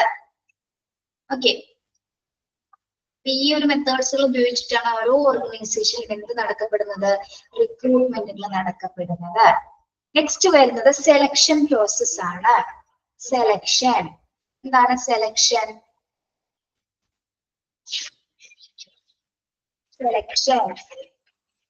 The selection procedure is തിരഞ്ഞെടുക്കുക. Selection procedure is related to acquiring relevant information about an applicant. Objective of the selection process is to find out whether an applicant meets the qualification for a specific job and to select the applicant who is most likely to carry out well in that job. എന്താണ് selection എന്ന് പറഞ്ഞാൽ? എങ്ങനെയായിരിക്കും ആളെ select ചെയ്യപ്പെടുന്നത്? നമ്മള് എങ്ങനെയാണ് select ചെയ്യുന്നത്? ഒരു ജോലി, തന്നിരിക്കുന്ന ജോലി നന്നായി നിർവഹിക്കാൻ സാധ്യതയുള്ള പേഴ്സൺസിനെ, അല്ലെ, നല്ല ക്വാളിഫൈഡ് ആയിട്ടുള്ള ക്വാളിഫിക്കേഷൻസ് ഉള്ള ആപ്ലിക്കൻസിനെ മാത്രമായിരിക്കും നമ്മൾ സെലക്ട് ചെയ്യപ്പെടുന്നത്. ആ ഒരു തന്നിരിക്കുന്ന ജോലി നന്നായി നിർവഹിക്കാൻ സാധിക്കുന്ന ആ ഒരു ആപ്ലിക്കന്റിനെ ആയിരിക്കും ആ ഒരു സെലക്ഷൻ പ്രോസസ്സിലൂടെ നമ്മൾ തിരഞ്ഞെടുക്കപ്പെടുന്നത്. ഓക്കെ, ഇനി എന്താണ് സെലക്ഷൻ എന്ന് പറയുന്നത്? Selection involves choosing between applicants for jobs and removing applicants who are unsuitable applicants. എന്താണ് സെലക്ഷൻ എന്ന് പറഞ്ഞാല്? Choosing between, underline ചെയ്യണേ, choosing between applicants for job and removing applicants who are unsuitable applicants. Selection എന്ന് പറഞ്ഞാൽ എന്താണ്? Suitable ആയിട്ടുള്ള, അല്ലെ, suitable ആയിട്ടുള്ള ആൾക്കാരെ തിരഞ്ഞെടുക്കുകയോ അൺസൂട്ടബിൾ ആയിട്ടുള്ള ആൾക്കാരെ എന്താണ് റിമൂവ് ചെയ്യുകയും ചെയ്യുന്ന പ്രോസസ്സാണ് എന്ത്? സെലക്ഷൻ എന്ന് പറയുന്നത്, അല്ലെ. ക്വാളിഫിക്കേഷൻസും മറ്റ് എബിലിറ്റീസ് ഉള്ളവരെ തിരഞ്ഞെടുക്കുകയും അല്ലാത്തവരെ എന്താണ് തിരസ്കരിക്കുകയാണെങ്കിൽ റിമൂവ് ചെയ്യുന്ന ഒരു പ്രോസസ്സാണ് എന്ത്? സെലക്ഷൻ പ്രോസസ് എന്ന് പറയുന്നത്, അഥവാ തിരഞ്ഞെടുക്കൽ പ്രക്രിയ എന്ന് പറയുന്നത്. ഓക്കെ,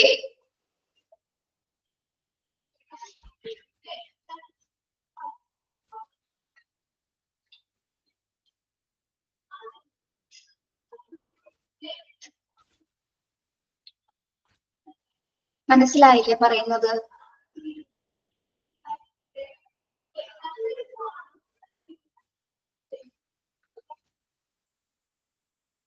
യെസ്,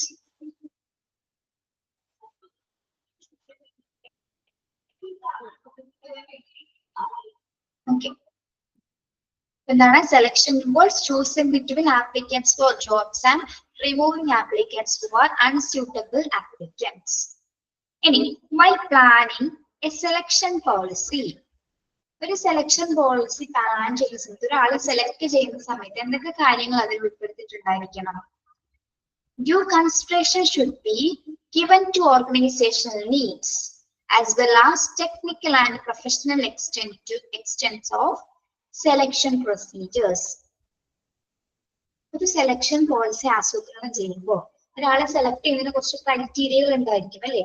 നമ്മൾ സെലക്ഷൻ പ്രോസസ്സിൽ കുറച്ച് മാനദണ്ഡങ്ങൾക്ക് അനുസരിച്ചായിരിക്കും അയാളെ തിരഞ്ഞെടുക്കും. ഓക്കെ, അപ്പൊ അങ്ങനെ ഒരു സമയത്ത് ആ ഒരു പോളിസി ആസൂത്രണം ചെയ്ത സമയത്ത് എന്താണ് സംഘടനാപരമായ ആവശ്യങ്ങൾ, ഓർഗനൈസേഷന്റെ ആവശ്യങ്ങളും അതുപോലെ തന്നെ എന്താണ് തിരഞ്ഞെടുക്കൽ നടപടികളുടെ സാങ്കേതികവും തൊഴിൽപരമായിട്ടുള്ള വ്യാപ്തിയൊക്കെ ഉൾക്കൊണ്ടിട്ട് വേണം ആ ഒരു പ്ലാനിങ് പ്രക്രിയ നടത്താനായിട്ട്.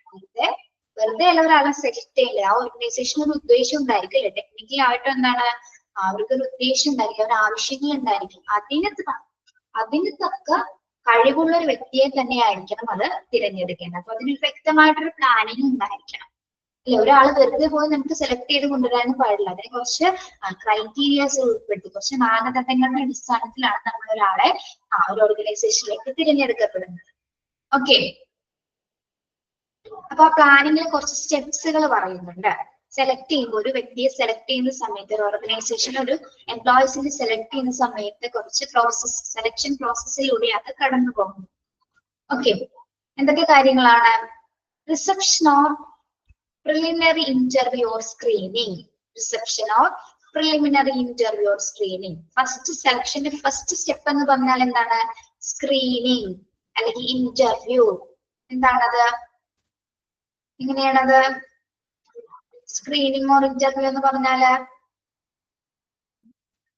നേരിട്ടുള്ള ഒരു അഭിമുഖം ഉണ്ടായിരിക്കും അല്ലെ? നേരെ ആളെ പേഴ്സണെ നേരെ കണ്ടിട്ടാണ് ഫസ്റ്റ് സെലക്ഷൻ പ്രോസസ് എന്ന് പറയുന്നത്. ആളെ നേരെ കണ്ടതിന് ശേഷമാണ് ആളെ തിരഞ്ഞെടുക്കാനുള്ള ഒരു പ്രക്രിയ സ്റ്റാർട്ട് ചെയ്യുന്നത് അല്ലെ? ആളെ നേരിട്ടുള്ള ഒരു നിയമനം. സ്ക്രീനിങ് ചെയ്യാന്ന് പറഞ്ഞാൽ എന്താണ്? ആളെ നേരിട്ടുള്ള ഒരു ഇന്റർവ്യൂ പ്രോസസ്സിംഗ്. ഓക്കെ, അതാണ് ഫസ്റ്റ് സ്റ്റെപ്പ് എന്ന് പറയുന്നത്. സെക്കൻഡ് എന്താണ്? Application of blank or application form. അതിനുശേഷം ഒരു ആപ്ലിക്കേഷൻ ഫോംസ് ഉണ്ടായിരിക്കും. അതിൽ എന്തൊക്കെ കാര്യങ്ങളായിരിക്കും ഉൾപ്പെടുന്നത്? Fact finder which helps one two learn about an applicants background and life history. തന്നിരിക്കുന്ന ഒരു ഫോമിൽ കൂടി എന്താണ് അതിൽ നിന്ന് മനസ്സിലാക്കി എടുക്കേണ്ടത്? ആപ്ലിക്കന്റിന്റെ ബാക്ക്ഗ്രൗണ്ട് ആൻഡ് ലൈഫ് ഹിസ്റ്ററി. എന്താണ് ബാക്ക്ഗ്രൗണ്ട് ആൻഡ് ലൈഫ് ഹിസ്റ്ററി എന്ന് പറയുന്നത്? ആപ്ലിക്കന്റിന്റെ ബാക്ക്ഗ്രൗണ്ട് അല്ലേ?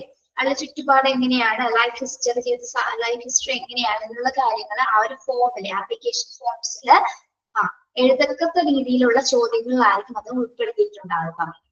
And all conductor interviews to inspect the facts and get at the attitude of the applicant and his family to the job. ഇത് മാത്രമല്ല, background മാത്രമല്ല അവർ നോക്കുന്നത് എന്താണ്? ആളുടെ കുടുംബത്തിന്റെ ഒരു ആറ്റിറ്റ്യൂഡ്സ് അല്ലെ, ഫാമിലി ആറ്റിറ്റ്യൂഡ്സ് എങ്ങനെയാണ്, കുടുംബത്തിന്റെ മനോഭാവം മനസ്സിലാക്കുന്നതിന് വിലയിരുത്തുന്നതിന് തരത്തിലുള്ള ഒരു കുറച്ച് ക്വസ്റ്റ്യൻസുകൾ, ചിലപ്പോൾ കുറച്ച് കാര്യങ്ങൾ എന്താണ് ആ ഒരു ആപ്ലിക്കേഷൻ ഫോംസിൽ അവർ ഉൾപ്പെടുത്തിയിട്ടുണ്ടായിരിക്കും. ഓക്കെ, നമ്മൾ ആപ്ലിക്കേഷൻ ഫോംസ് ഒക്കെ ഫില്ല് ചെയ്യുന്നവരല്ലേ? അങ്ങനെയുള്ള ചോദ്യങ്ങൾ നിങ്ങൾ നേരിട്ടിട്ടുണ്ടോ? നിങ്ങൾ ഈ ജോലി തിരഞ്ഞെടുക്കാനുള്ള കാരണം എന്താണ്? എങ്ങനെ അറിഞ്ഞു? ആര് മുഖാന്തരം? അങ്ങനെ കുറച്ച് കാര്യങ്ങൾ ഉൾപ്പെടുത്തിയിട്ടുള്ള ഒരു ചോദ്യാവലിന്റെ ഒരു ക്വസ്റ്റ്യനെയർ ഉണ്ടായിരിക്കും ആപ്ലിക്കേഷൻ ഫോംസിൽ. അതിൽ എസ് ഓർ നോ ടൈപ്പ് ഉണ്ടായിരിക്കും. എസ് ഓർ നോ ടൈപ്സ് ആയിരിക്കും മിക്കതും വരുന്നത് അല്ലെ? ഓക്കെ, അങ്ങനെയുള്ള കാര്യങ്ങൾ മെയിനായിട്ട് അവർ അന്വേഷിക്കുന്നത് എന്തിനു വേണ്ടിയിട്ടാണ്? ആളുടെ ബാക്ക്ഗ്രൗണ്ട് ഹിസ്റ്ററിയും ലൈഫ് ഹിസ്റ്ററി അറിയുന്നതിന് വേണ്ടിയിട്ടാണ് അത്തരത്തിലുള്ള ഒരു ആപ്ലിക്കേഷൻ പ്ലാറ്റ്ഫോം അല്ലെങ്കിൽ തയ്യാറാക്കപ്പെടുന്നത്. അപ്പോൾ സെലക്ഷൻ പ്രോസസ്സിന്റെ രണ്ടാമത്തെ സ്റ്റെപ്പാണ് എന്ത്? ഒന്നാമത്തേത് സ്ക്രീനിങ്, രണ്ടാമത്തേതാണ് എന്ത്? Application form. ഓക്കെ, അതിൽ നിന്ന് കൂടുതൽ വിവരങ്ങൾ അവർ വായിച്ചു മനസ്സിലാക്കുന്നു. ആ വിവരങ്ങൾ അനുസരിച്ചിട്ടായിരിക്കും നേരിട്ട് ഇന്ന ചോദ്യങ്ങൾക്ക് അവിടെ വെച്ച് തന്നെ അവർ ചോദിക്കും. ഇന്നതാണല്ലേ എന്നുള്ള രീതിയിൽ അവരെ കൃത്യമായി നമ്മളോട് ചോദിക്കുകയും ചെയ്യും, നമ്മൾ രേഖപ്പെടുത്തിയ ഉത്തരങ്ങളുടെ അടിസ്ഥാനത്തിൽ. ഓക്കെ, ഇനി നെക്സ്റ്റ് പ്രോസസ് ആണ് എന്ത്? Physical examination. Health and stamina R important factors in success. ഇനി അടുത്തത് എന്താണ്? ഫിസിക്കൽ എക്സാമിനേഷൻ ചെയ്യും അല്ലെ? ശാരീരികമായിട്ടുള്ള ഒരു എക്സാമിനേഷൻ ചെയ്യും. ആൾ ഹെൽത്തി ആണോ, ആൾക്ക് വേറെ ഏതെങ്കിലും ബുദ്ധിമുട്ടുകൾ ഉണ്ടോ, അല്ലെങ്കിൽ ഏതെങ്കിലും തരത്തിലുള്ള ആരോഗ്യ പ്രശ്നങ്ങളുള്ള വ്യക്തിയാണോ എന്നുള്ളത് ആ ഒരു ഹെൽത്ത് എക്സാമിനേഷനും അവിടെ ഫിസിക്കലായിട്ട് ഹെൽത്ത് എക്സാമിനേഷൻ അവിടെ ചെക്ക് ചെയ്യപ്പെടും. ഓക്കെ, ചിലപ്പോൾ ആളുടെ വെയിറ്റ് നോക്കുമായിരിക്കാം, BP അങ്ങനെയുള്ള കാര്യങ്ങളൊക്കെ ഒന്ന് ചെക്ക് ചെയ്തിട്ടായിരിക്കും ചിലപ്പോൾ സെലക്ട് ചെയ്യുക ആളെ. ഏജ് കാറ്റഗറീസ് ഒക്കെ നോക്കിയിട്ട് അല്ലെ? ഇപ്പൊ ഏജ്ഡ് ആയിട്ടുള്ള കുറച്ച് ആൾക്കാരാണെങ്കിൽ എന്താണ് അവർ പ്രധാനമായും ഫിസിക്കൽ എക്സാമിനേഷൻ ചെയ്യും. മറ്റെന്തെങ്കിലും തരത്തിലുള്ള ബലഹീനതകളുണ്ടോ, എന്തെങ്കിലും ഡിസബിലിറ്റീസ് ഉണ്ടോ എന്നുള്ള കാര്യങ്ങൾ അറിയുന്നതിന് വേണ്ടിയിട്ടാണ് എന്ത് ചെയ്യുന്നത്? ഫിസിക്കൽ എക്സാമിനേഷൻസ് ചെയ്യുന്നത്. ഓക്കെ, പിന്നെന്താണ്? Psychological testing. അടുത്ത സെലക്ഷൻ പ്രോസസ് ആണ് എന്താ? Psychological testing. To inspect the surface area and get an objective look at a candidate's suitability for a job. Candidates aptness for a job. എന്താണ് psychological testing എന്ന് പറയുമ്പോൾ? Psychological testing, surface area and get objective look at candidate's suitability for a job. അതായത് ആളുടെ ഒരു objective ആയിട്ടുള്ള look അല്ലെ, ആളെങ്ങനെയാണെന്നുള്ളൊരു ആളെങ്ങനെയാണെന്നൊന്ന് കണ്ടുപിടിക്കുന്നതിന് വേണ്ടിയിട്ടുള്ള കുറച്ച് സൈക്കോളജിക്കൽ ടെസ്റ്റ് നമ്മൾ ഡീറ്റെയിൽ ആയിട്ട് നെക്സ്റ്റ് പോർഷൻസിൽ നോക്കും. എന്താണ് ആളുടെ ആപ്റ്റിറ്റ്യൂഡ്, അയാളുടെ പേഴ്സണാലിറ്റി എങ്ങനെയാണ് എന്നതുമായി ബന്ധപ്പെട്ടുള്ള ആളുടെ ബിഹേവിയർ എങ്ങനെയാണ് എന്നതുമായി ബന്ധപ്പെട്ടൊരു ടെസ്റ്റിംഗ് ഉണ്ടായിരിക്കും. ഓക്കെ, ആള് ആ ഒരു ജോലിക്ക് ആപ്റ്റ് ആണോ, തന്നിരിക്കുന്ന ജോലിക്ക് തന്നിരിക്കുന്ന ജോലിക്ക് ആൾ ആപ്റ്റ് ആണോ എന്ന് തിരഞ്ഞെടുക്കുന്നതിനായിട്ട് കുറച്ച് സൈക്കോളജിക്കൽ ടെസ്റ്റ് ഉണ്ട്. അത് 3 ടൈപ്സിലായിരിക്കും നടത്തുന്നത്. നമ്മളത് അടുത്ത പോർഷൻസിൽ പറയും കേട്ടോ. Then reference check. Reference check എന്താണ്? റെഫറൻസ് ചെക്കുകള്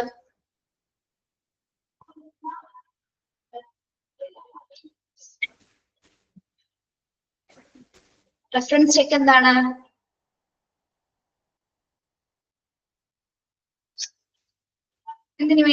എന്തിനായിരിക്കാം സെലക്ഷൻ പ്രോസസ്സിലെ റെഫറൻസ് ചെക്ക് ചെയ്യുന്നത്? ആളുടെ കംപ്ലീറ്റ് ഡാറ്റ ഒന്ന് റെഫർ ചെയ്യും അല്ലെ? ആളുടെ കംപ്ലീറ്റ് ഡാറ്റ റെഫർ ചെയ്യുന്ന ഒരു സെക്ഷനും കൂടി ഉണ്ടായിരിക്കും അല്ലെ? ആളുടെ കംപ്ലീറ്റ് ഡാറ്റ ഇത് മാത്രമല്ലാതെ ഓൾ ഡീറ്റെയിൽസ് കംപ്ലീറ്റ് ആയിട്ടുള്ള ഒരു ഡാറ്റ റെഫർ ചെയ്യുന്ന ഒരു പ്രോസസ്സ് കൂടി എന്തിനുണ്ടായിരിക്കും? സെലക്ഷൻ പ്രോസസ്സിൽ ഉണ്ടായിരിക്കും. Datas verification. Yes, very good. Data verification ആണ് എന്താ റെഫറൻസ് ചെക്ക് എന്ന് പറയുന്നത്. അവിടെ കംപ്ലീറ്റ് ആയിട്ടുള്ള ഇൻഫോർമേഷൻസ് ഒന്ന് ചെക്ക് ചെയ്യുന്നത്. ഇതൊക്കെ ചെക്ക് ചെയ്തതിന് ശേഷമാണ് എന്ത്? ഫൈനൽ സെലക്ഷൻ അല്ലെ? സെലക്ഷന്റെ ലാസ്റ്റ് പ്രോസസ് ആണ് എന്ത്? Final selection approval by manager and communication of the decision to the candidate. എന്താണ് ഈ ഇത്തരം കാര്യങ്ങൾ? സ്ക്രീനിങ്, ആപ്ലിക്കേഷൻ ഫോംസുകള്, physical examination, psychological test and reference ചെക്കുകൾ കഴിഞ്ഞതിന് ശേഷമാണ് ആര് അപ്രൂവ് ചെയ്യുന്നത്? മാനേജർ ഫൈനൽ അപ്രൂവേഷൻ കൊടുക്കുന്നത്. ഫൈനൽ തീരുമാനം, അവസാന തീരുമാനം എടുക്കുന്നത് ആരായിരിക്കും? മാനേജർ ആയിരിക്കും. ഓക്കെ, തിരഞ്ഞെടുക്കുന്ന മാനേജർ ആയിരിക്കും ഇതിന്റെ ഫൈനൽ റിസൾട്ട് പ്രഖ്യാപിക്കുന്നത്. ഓക്കെ, അത്തരം കാര്യങ്ങളാണ് എന്താ സ്റ്റെപ്സ് ഇൻ സെലക്ഷൻ പ്രോസസ്സിൽ വരുന്നത്. ഓക്കെ, സ്റ്റെപ്സ് ഇൻ സെലക്ഷൻ പ്രോസസ്സുകൾ ക്ലിയർ ആണോ?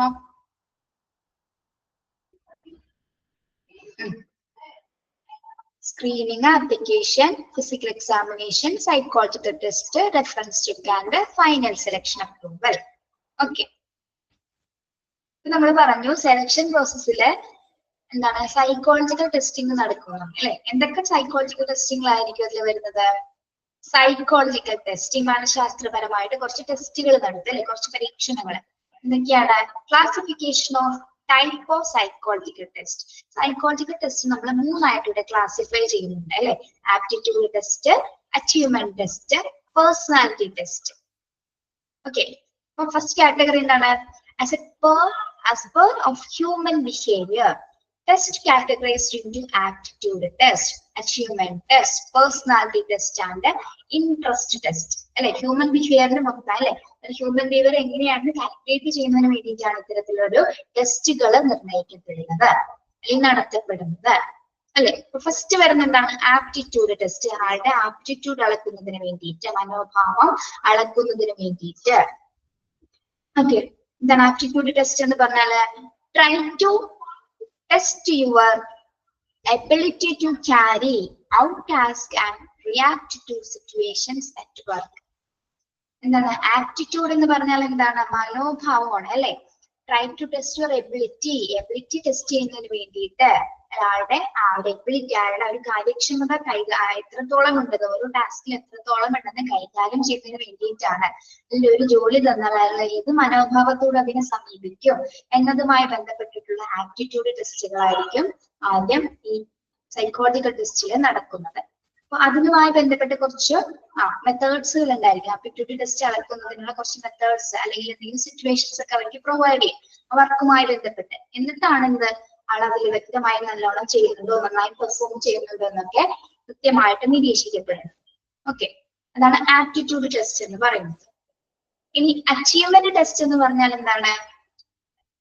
It evaluates developed knowledge or skill after a period of training. Achievement test എന്താണ്? It evaluate developed knowledge or skill after a period of training. ആളുടെ knowledgeable ആയിട്ടുള്ള കാര്യങ്ങൾ അല്ലെ? ആൾക്ക് എത്രത്തോളം നോളജ് ഉണ്ട് അല്ലെങ്കിൽ സ്കിൽ ഉണ്ട്, അതുമായി ബന്ധപ്പെട്ടിട്ടുള്ള ഒരു ടെസ്റ്റ് ആണ് അച്ചീവ്മെന്റ് ടെസ്റ്റ് എന്ന് പറയുന്നത്. അച്ചീവ്മെന്റ് ടെസ്റ്റിന്റെ ഇവാലുവേഷന് ശേഷമായിരിക്കും എന്ത് ആൾക്ക് എത്രത്തോളം നോളജബിൾ ആയിട്ടുള്ള ഒരാളാണെന്ന് സെലക്ട് ചെയ്ത് തിരിച്ചറിയുന്നത്. ഓക്കെ, എത്രത്തോളം ആൾക്ക് അറിവുണ്ട് എന്നുള്ളത് കേട്ടോ. ഇനി പേഴ്സണാലിറ്റി ടെസ്റ്റ്. എന്താണ്, it mainly assesses human personality. ആളുടെ വ്യക്തിത്വം അളക്കുന്നതിനുള്ള കുറച്ച് ടെസ്റ്റുകൾ ഉണ്ടായിരിക്കും. കുറച്ച് സൈക്കോളജിക്കൽ സിറ്റുവേഷൻസ് കൊടുത്തിട്ട് എന്താണ് ആളെ കുറച്ചുകൂടി ടെസ്റ്റ് ചെയ്യുന്നത്, ആളുടെ പേഴ്സണാലിറ്റി വ്യക്തിത്വം എങ്ങനെയാണ്, അതിനുള്ള അവസരങ്ങളും സിറ്റുവേഷൻസും കൊടുത്തിട്ട് ആളെ ടെസ്റ്റ് ചെയ്യപ്പെടും അല്ലെ, ആളുടെ പേഴ്സണാലിറ്റി എങ്ങനെയാണെന്ന് അളക്കാനായിട്ട്. Assessment refer to techniques designed to measure the characteristics, patterns or traits that people show across various situations. അതായത് പേഴ്സണാലിറ്റി ടെസ്റ്റ് എങ്ങനെയാണ് നടത്തുന്നത്, ചിലപ്പോ അയാൾക്ക് കുറച്ച് സിറ്റുവേഷൻസ് പ്രൊവൈഡ് ചെയ്യും. ആ ഒരു സമയത്ത് അയാൾ അതെങ്ങനെ ഹാൻഡിൽ ചെയ്യുന്നു, അയാൾ എങ്ങനെ അത് കൈകാര്യം ചെയ്യുന്നു, ആ ഒരു സമയത്ത് അയാൾ ഏതൊക്കെ മെത്തേഡ്സ് ആണ് അവിടെ ഉപയോഗിക്കുന്നത്, അയാളുടെ സ്വഭാവ സവിശേഷതകൾ ഏതെല്ലാം അതിൽ കൊണ്ടുവരുന്നു അതുമായി ബന്ധപ്പെട്ട് മൊത്തത്തിലൊരു പേഴ്സൺ അല്ലെ, ആ പേഴ്സൺ എങ്ങനെയാണ് വിലയിരുത്തുന്നതിന് വേണ്ടിയിട്ടാണ് എന്ത് പേഴ്സണാലിറ്റി ടെസ്റ്റ് നടത്തപ്പെടുന്നത്. ഓക്കെ, മൊത്തം ആ ഒരു വ്യക്തിയുടെ ക്യാരക്ടറിസ്റ്റിക്സ് മനസ്സിലാക്കുന്നതിന് വേണ്ടിയിട്ടാണ് എന്താ പേഴ്സണാലിറ്റി ടെസ്റ്റ് നടത്തപ്പെടുന്നത്. നെക്സ്റ്റ് വരുന്ന ടെസ്റ്റ് ആണ് എന്താ ഇൻട്രസ്റ്റ് ടെസ്റ്റ്. ഇൻട്രസ്റ്റ് ടെസ്റ്റ് അതായത് അഭിരുചി ടെസ്റ്റ് എന്ന് പറയാം അല്ലെ, അഭിരുചി പരീക്ഷിക്കുന്നതിന് വേണ്ടിയിട്ട്. ഇറ്റ് ഡിറ്റർമിൻസ് അല്ലെങ്കിൽ താല്പര്യം, it determines a person preferences അല്ലെ, ആളുടെ preferences for specific fields of activities. Interest select ചെയ്യും അല്ലെ. ഇപ്പൊ നമ്മള് സ്കൂളിലാണെങ്കിലും ഇപ്പൊ മാത്സ്, സോഷ്യൽ സയൻസ്, ഇംഗ്ലീഷ് എന്നൊക്കെ പറയുമ്പോൾ അതിന് ഒരു ആക്ടിവിറ്റി കൊടുക്കുമ്പോൾ ചില കുട്ടികൾക്ക് അത് ഗ്രൂപ്പ് ആക്ടിവിറ്റി ചെയ്യാനായിരിക്കും, അല്ലെങ്കിൽ സോഷ്യൽ ആയിട്ടുള്ള ആക്ടിവിറ്റീസ് ചെയ്യാനായിരിക്കും ചില കുട്ടികൾക്ക് കാര്യം ഇഷ്ടം. ചിലവർക്ക് എന്താണ് മാത്തമാറ്റിക്കൽ ആയിട്ടുള്ള പ്രോബ്ലംസ് എന്താണ് കംപ്ലീറ്റ് ചെയ്യാനായിരിക്കും. അപ്പൊ അവിടെ എന്താണ് നമുക്ക് മനസ്സിലാവുന്നത്, ആക്ടിവിറ്റി കൊടുക്കുന്ന സമയത്ത് അവർ ഏതിലാണോ പ്രിഫറൻസ് കാണിക്കുന്നത്, അപ്പൊ അവരുടെ ഈ താല്പര്യം എന്തിനോടായിരിക്കും, ആ ഒരു വിഷയത്തോടായിരിക്കും അല്ലെങ്കിൽ ആ ഒരു മേഖലയോടായിരിക്കുന്നത് അവർക്ക് താല്പര്യം ഉണ്ടാവുന്ന മനസ്സിലാവുന്ന രീതിയിൽ അവരെന്ത് ചെയ്യും, അവർ പെർഫോമൻസ് കാഴ്ചവെക്കും. അങ്ങനെയാണ് നമ്മൾ എന്ത് ചെയ്യുന്നത്, അവർ ഇതിന്റെ മേഖലയിലായിരിക്കും കുറച്ചുകൂടി പ്രാവീണ്യം നേടാനായിട്ട് സാധിക്കും നമ്മൾ മനസ്സിലാക്കുന്നത്. ഓക്കെ, എന്താണോ സാഹചര്യം ഞങ്ങള് മനസ്സിലായില്ല കേട്ടോ. ഓക്കെ, അതാണ് ഇൻട്രസ്റ്റ് ടെസ്റ്റ്. ഇൻട്രസ്റ്റ് ടെസ്റ്റ് എന്ന് പറയുന്നത് എന്താണ്, it determines a person preference for specific field of activities. Okay, മുൻതൂക്കം. ഓക്കെ ഓക്കെ, അപ്പൊ സൈക്കോളജിക്കൽ ടെസ്റ്റിംഗ് എന്തൊക്കെയാണ്, ഇത് ഇമ്പോർട്ടന്റ് ആണ് കേട്ടോ, ഇമ്പോർട്ടന്റ് ആണ്. ഈ സൈക്കോളജി ടെസ്റ്റിംഗ് ഇമ്പോർട്ടന്റ് ആണ്. ഹ്യൂമൻ ബിഹേവിയേഴ്സ് ഇൻട്രസ്റ്റുകൾ തിരിച്ചറിയുന്നതിന് വേണ്ടിയിട്ട് നടത്തപ്പെടുന്ന ടെസ്റ്റുകളാണ് സൈക്കോളജിക്കൽ ടെസ്റ്റുകൾ. ഇതിൽ ആപ്റ്റിറ്റ്യൂഡ് ടെസ്റ്റ് വരുന്നു, അച്ചീവ്മെന്റ് ടെസ്റ്റ് വരുന്നു, personality test and interest test. 4 ടെസ്റ്റുകളാണ് സൈക്കോളജിക്കൽ ടെസ്റ്റുകൾ, മനഃശാസ്ത്രപരമായിട്ടുള്ള ടെസ്റ്റുകളിൽ ഉൾപ്പെടുന്നത്. ഓക്കെ, ഇത് ക്ലിയർ ആണോ?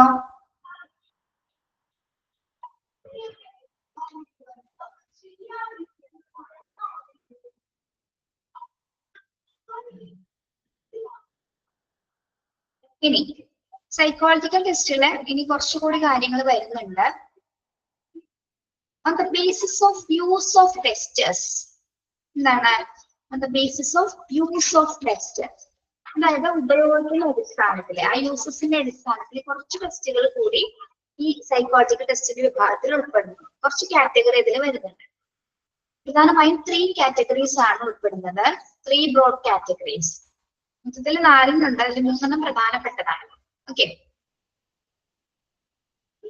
on the basis of use of testers, which tests are put, they may be categorized into 3 broad categories. ഒന്നാമത്തെ എന്താണ്, സെലക്ഷൻ ടെസ്റ്റസ്. അണ്ടർലൈൻ ചെയ്യാട്ടോ, സെലക്ഷൻ ടെസ്റ്റസ്.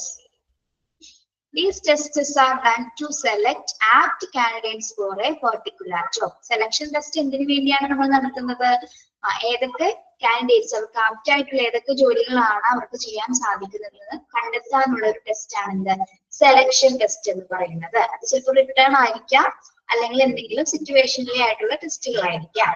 ഓക്കെ, എന്ത് വേണമെങ്കിലും ഉൾപ്പെടാം. ഓക്കെ, ആളതിൽ ആപ്റ്റ് ആണോ എന്ന് തിരഞ്ഞെടുക്കാൻ വേണ്ടി, ആളതിൽ യോഗ്യനായോ എന്ന് തിരഞ്ഞെടുക്കാൻ വേണ്ടിയിട്ടാണ് നമ്മൾ സെലക്ഷൻ ടെസ്റ്റ് നടത്തുന്നത്. ഇനി ക്ലാസിഫിക്കേഷൻ ടെസ്റ്റ്. എന്താണ് ക്ലാസിഫിക്കേഷൻ ടെസ്റ്റ് എന്ന് പറഞ്ഞാൽ, under such tests special consideration are given to decide on which of the several possible assignments a person will be able to do his best. Classification test എന്ന് പറഞ്ഞാൽ എന്താണ്? അതായത് ഒരു വ്യക്തിക്ക് തന്റെ ഏറ്റവും മികച്ചത് ചെയ്യാനായിട്ട് കുറച്ച് സെവറൽ അസൈൻമെന്റ്സുകൾ കൊടുക്കും അല്ലെ, കുറച്ച് കാറ്റഗറി ടൈപ്പ് ഓഫ് ടെസ്റ്റ് കൊടുക്കും. അപ്പൊ അതിൽ അയാൾ ഏറ്റവും ബെസ്റ്റ് ആയിട്ട് അയാൾക്ക് ഏതാണ് ചെയ്യാൻ പറ്റുന്നത് തിരഞ്ഞെടുക്കാൻ വേണ്ടിയിട്ടാണ് അല്ലെ. ഒരു വ്യക്തിക്ക് തന്നെ ഏറ്റവും മികച്ചത് ചെയ്യാനായിട്ട് കഴിയുന്ന നിരവധി ടെസ്റ്റുകൾ അതിൽ ഉൾപ്പെടുത്തിയിട്ടുണ്ടായിരിക്കും. അപ്പൊ അയാൾക്ക് ഏതിലാണ് നന്നായിട്ട് ചെയ്യാൻ പറ്റുന്നത് അതിൽ അയാൾ എന്തായിരിക്കും ഏബിൾ ആണെന്ന് ആ ടെസ്റ്റിലൂടെ നമുക്ക് വിലയിരുത്താൻ സാധിക്കും. അതാണ് എന്ത് ക്ലാസിഫിക്കേഷൻ ടെസ്റ്റ് എന്ന് പറയുന്നത് കേട്ടോ. എന്തെങ്കിലും പോസിബിൾ ആയിട്ടുള്ള അസൈൻമെന്റ്സുകൾ കൊടുത്തിട്ടായിരിക്കും ആ ടെസ്റ്റ് നടത്തപ്പെടുന്നത്. അതാണ് ക്ലാസിഫിക്കേഷൻ ടെസ്റ്റ് എന്ന രീതിയിൽ അറിയുന്നത്. ഓക്കെ, ഇനി placement test or decision. Placement test നോക്കുന്നത് കേട്ടോ. എന്താണ്? Concern with assigning a person to different level of work. നോക്കാട്ടോ, a person to different level of work rather than designate different types of work. Classification testers. Under such testers, special consideration are given to be decided on which of the several possible assignments a person will be able to do his best.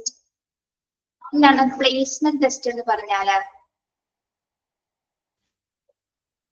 ഒരു person different ലെവലോട്ട് work കൊടുത്തിട്ട് ആളെ assign ചെയ്യണം അല്ലെ, different types of വർക്കുകൾ കൊടുത്തിട്ട് ആളെ assign ചെയ്യണം അല്ലെ.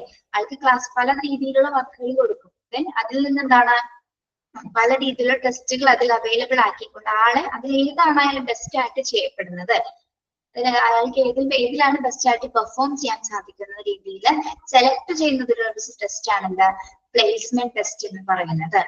ഓക്കെ, ആള് വർക്ക് ചെയ്യുന്നതിൽ ഏതിലാണ് ഏബിൾ ആയിട്ട് ആള് ചെയ്യുന്നത് എന്ന് തിരഞ്ഞെടുക്കുന്നതിന് വേണ്ടിയിട്ടാണ് എന്താ പ്ലേസ്മെന്റ് ടെസ്റ്റുകൾ നടത്തപ്പെടുന്നത്.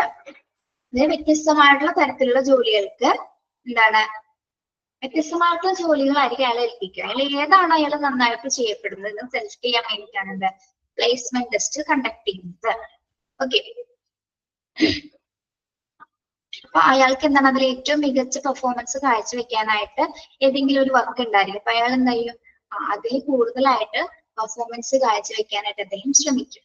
ഓക്കെ,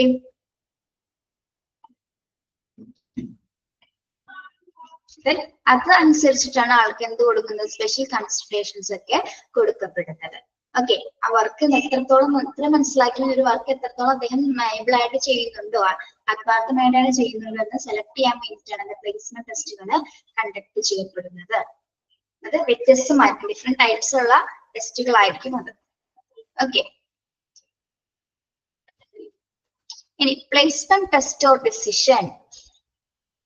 2-3 ഏകദേശമൊക്കെ കണക്ക് തന്നെയാണ് കേട്ടോ. 2-3 ഒരേ സെയിം പോയിന്റ്സ് തന്നെയാണ്, ഇന്റർ കണക്റ്റഡ് ആണ്. ഇവിടെ ക്ലാസിഫിക്കേഷൻ ടെസ്റ്റ് എന്ന് പറയുന്നു, ഇവിടെ പ്ലേസ്മെന്റ് ടെസ്റ്റ് എന്ന് പറയുന്നു. കാര്യം മനസ്സിലായല്ലോ നമുക്ക്?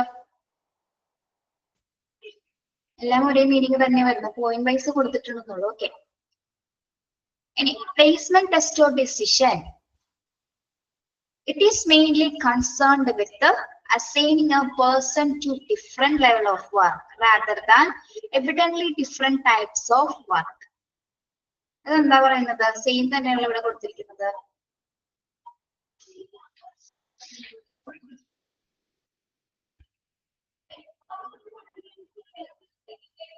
ഒരു പേഴ്സൺ അസൈൻ ചെയ്യുമ്പോൾ എന്താണ് ആൾക്ക് ഡിഫറെന്റ് ആയിട്ടുള്ള ആക്ടിവിറ്റീസ് കൊടുത്തിട്ട് അതിലെ അയാള് എഫിഷ്യന്റ് ആയിട്ട് ചെയ്യുന്നുണ്ടോ എന്ന് തിരഞ്ഞെടുക്കുന്നതിന് വേണ്ടിയിട്ടാണ് എന്താ ഡിസിഷൻ ടെസ്റ്റുകൾ നടത്തപ്പെടുന്നത്. ഓക്കെ, അല്ലെങ്കിൽ പ്ലേസ്മെന്റ് ടെസ്റ്റ്. രണ്ടും ഏകദേശം ഒരേ പേരിൽ തന്നെയാണ് കൊടുത്തിരിക്കുന്നത്. നിങ്ങൾ ആ പേര് മാത്രം പഠിച്ചാൽ മതി കേട്ടോ. പ്ലേസ്മെന്റ് ടെസ്റ്റ് ഓഫ് ഡിസിഷൻ മാത്രം പഠിച്ചാൽ മതി. 2-3 വരെ സെയിം പോയിന്റ് തന്നെയാണ്.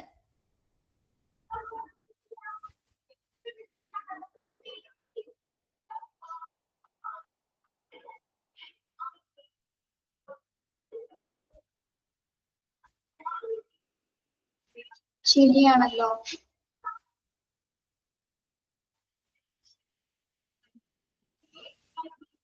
ക്ലാസിഫിക്കേഷൻ ടെസ്റ്റും പ്ലേസ്മെന്റ് ടെസ്റ്റും ഒരേപോലെ തന്നെയാണ് കിടക്കുന്നത് അല്ലേ? അതൊന്ന് ചെക്ക് ചെയ്തിട്ട് പറയാം കേട്ടോ. എന്തെങ്കിലും പ്രിന്റിംഗ് മിസ്റ്റേക്ക് ആണ് റിപ്പീറ്റ് ചെയ്ത് വന്നേക്കണേടാന്ന് അറിയില്ല കേട്ടോ. മൂന്നാമത്തെ പോയിന്റിന് വേറെ ആണോ നമുക്ക് ചെക്ക് ചെയ്യാം. അത് നോക്കിയിട്ട് അടുത്ത ക്ലാസ്സിൽ പറഞ്ഞുതരാം കേട്ടോ. ചിലപ്പോ എന്തെങ്കിലും പ്രിന്റിംഗ് മിസ്റ്റേക്ക് ആയിരിക്കാം. ഞാനത് നോക്കിയില്ല കേട്ടോ, സോറി കേട്ടോ.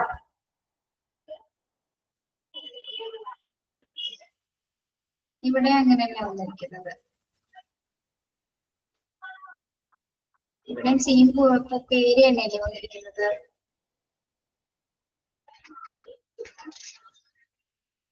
Okay okay, it's okay.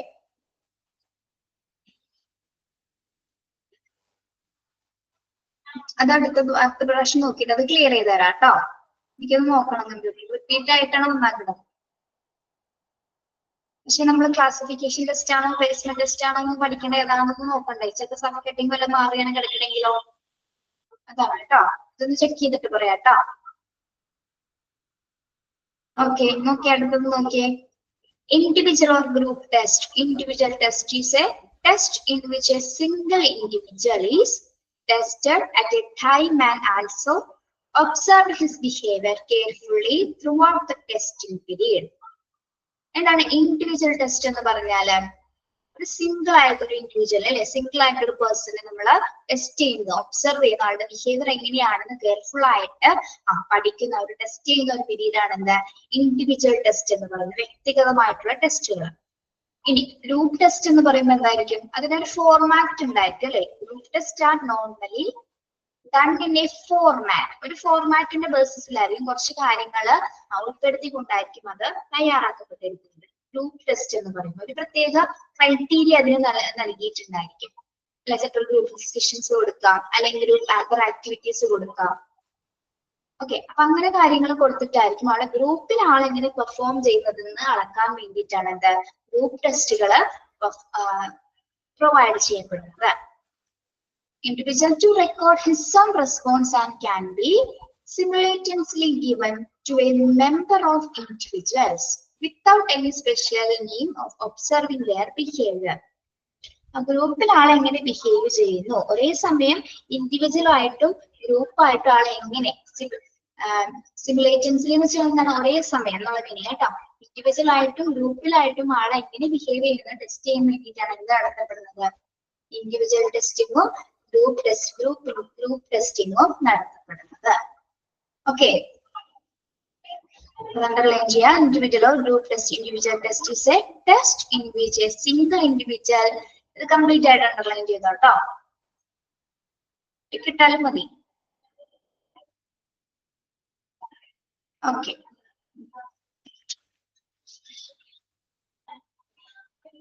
Okay,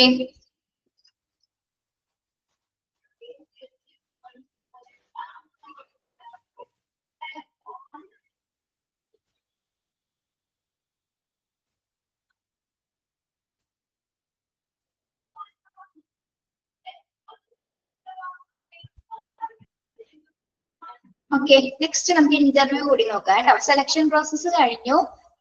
selection പ്രോസസ്സിൽ എന്തെങ്കിലും ഡൗട്ട് ഉണ്ടോ? സൈക്കോളജി ടെസ്റ്റ് ഉണ്ട്, aptitude test, achievement test, personality test ആണ് ഇൻട്രസ്റ്റ് ടെസ്റ്റുകൾ. യൂസസ് ഓഫ് ടെസ്റ്റിന്റെ അടിസ്ഥാനത്തിൽ തന്നെ അതിന് പല രീതിയിൽ എന്താണ് ഡിഫൈൻ ചെയ്ത് പല രീതിയിൽ ഡിവൈഡ് ചെയ്യുന്നുണ്ട് അല്ലെ. മൂന്നായിട്ട് ഡിവൈഡ് ചെയ്യുന്നത് എന്തൊക്കെയാണ്? Selection test, classification test, placement test and individual or group ടെസ്റ്റുകൾ. ഈ 4 കാറ്റഗറീസിലാണ് എന്താ യൂസസ് ഓഫ് ടെസ്റ്റ് ഡിവൈഡ് ചെയ്തിരിക്കുന്നത്. ഓക്കെ, ഇത് ക്ലിയർ ആണോ നിങ്ങൾക്ക്? മറ്റൊന്നേ നോക്കിയിട്ട് പറഞ്ഞുതരാം കേട്ടോ. ഇന്റർവ്യൂ കൂടി നമുക്കൊന്ന് തുടങ്ങി വെക്കാം കേട്ടോ, തുടങ്ങി വെക്കാം. ഫോർകാസ്റ്റ് ഒന്നുകൂടി പറയണോ? ഫോർകാസ്റ്റ് മാൻ പവർ റിക്വയർമെന്റ്സ് എന്താണ്? ഒരു കുറച്ച് ആവശ്യകതകൾ ഉന്നയിച്ചുകൊണ്ട്, അതായത് ആളുടെ സാലറീസ്, അവരുടെ സാലറീസ് അലവൻസുകളൊക്കെ അലവൻസിലേക്ക് എന്താണ് കുറച്ച് എന്താണ് അത് കൂട്ടിക്കൊടുക്കുന്ന ആവശ്യപ്പെട്ട്, അല്ലെങ്കിൽ അതിൽ എന്തെങ്കിലും ചേഞ്ചസ് വരുത്തണമെന്ന് ആവശ്യപ്പെട്ടുകൊണ്ട് ലൈൻ മാനേജർക്ക് ഒരു റിക്വസിഷൻ കൊടുക്കുക, ഒരു അപേക്ഷ കൊടുക്കുന്നതിനാണ് എന്താ ഫോർകാസ്റ്റ് മാൻ പവർ റിക്വയർമെന്റ്സ് എന്ന് പറയുന്നത്. അതായത് മെയിൻ ആയിട്ട് എന്താണ് സാലറി ബേസ്, അതുപോലെ തന്നെ മറ്റ് അലവൻസുകളിലൊക്കെ മാറ്റങ്ങൾ, എന്തെങ്കിലും തരത്തിലുള്ള എന്താണ് ഒരു കൃത്യമായിട്ടുള്ള പേയ്മെന്റ്സ് കാര്യങ്ങൾ അറേഞ്ച്മെന്റ്സ് വരുത്താൻ വേണ്ടിയിട്ടാണ് ഇത്തരത്തിലൊരു അപേക്ഷ ഫോം കൊടുക്കുന്നത്. അത് അത് ലൈൻ മാനേജർ അത് അസസ് ചെയ്ത് ഒരു ആവശ്യമുള്ള കാര്യങ്ങൾ അതിൽ നിന്ന് സ്വീകരിച്ചിട്ട് ജോബ് എന്താണ് തീരുമാനിച്ചതിന് ശേഷം മാത്രമായിരിക്കും ആ റിക്വസിഷൻസ് ലൈൻ മാനേജർ അക്സെപ്റ്റ് ചെയ്യുന്നത്. ഓക്കെ, ചില റിക്രൂട്ട്മെന്റ്സിൽ ഇപ്പോ റിക്രൂട്ട് ചെയ്യുന്ന സമയത്ത് അവർ ചോദിക്കില്ലേ ശമ്പളം നമ്മൾക്ക് എന്താണ് ഈ ഒരു ശമ്പളം ഉണ്ടായിരിക്കുള്ളൂ, മറ്റു അലവൻസിൽ എന്തൊക്കെയാണെന്ന് നമുക്ക് കൂട്ടിത്തരാൻ സാധിക്കുമോ എന്നുള്ള രീതിയിൽ നമ്മൾ ഓറലിയും ചോദിക്കുന്നുണ്ടാവും അല്ലെ. ഓറലിയും ചോദിക്കും, അതുപോലെ തന്നെ എന്താണ് ഒരു റിട്ടേൺ ഫോമിലും അത് രേഖപ്പെടുത്താനും സാധിക്കും. ഇന്ന ആവശ്യങ്ങൾ കൂടി ഞങ്ങൾക്ക് പരിഗണിച്ചു തരണം എന്നുള്ള രീതിയിലുള്ളൊരു പ്രോസസ്സ് കൂടെ ഒരു കാറ്റഗറി കൂടി ഉണ്ട് അതിൽ ഉൾപ്പെടുന്നുണ്ട്. റിക്രൂട്ട്മെന്റ് സെക്ഷനിൽ വരുന്ന ഒരു കാര്യമാണ് എന്താണ് റിക്വസിഷൻ കൊടുക്കുക അല്ലെങ്കിൽ ഇന്റന്റ് കൊടുക്കുക എന്ന് പറയുന്നത്. ഓക്കെ, അപ്പൊ അതിലെന്തെങ്കിലും ശരിയുണ്ടെങ്കിൽ മാത്രം ആ പറഞ്ഞിരിക്കുന്ന കാര്യങ്ങൾ എന്തെങ്കിലും തരത്തിലുള്ള ശരിയുണ്ടെങ്കിൽ മാത്രമായിരിക്കും അവരത് അപ്രൂവ് ചെയ്യുന്നത് കേട്ടോ. ഓക്കെ, അപ്പൊ ഒരു സാലറി പേ ഒക്കെ എങ്ങനെയെന്ന് നോക്കിയിട്ട് അതിലെന്തെങ്കിലും ഇംപ്രൂവ് ചെയ്യിപ്പിക്കുന്നുണ്ടെങ്കിൽ മാത്രമായിരിക്കും ആ മാനേജർ അത് അംഗീകരിക്കുന്നത്, ആ റിക്വസ്റ്റ് അംഗീകരിക്കുന്നത് കേട്ടോ.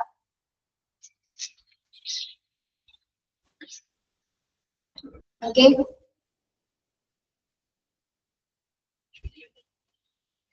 മതി എത്ര ഇന്റർവ്യൂ നെക്സ്റ്റ് ക്ലാസ്സിൽ നിങ്ങൾ നോക്കിയിട്ട് വരുമോ?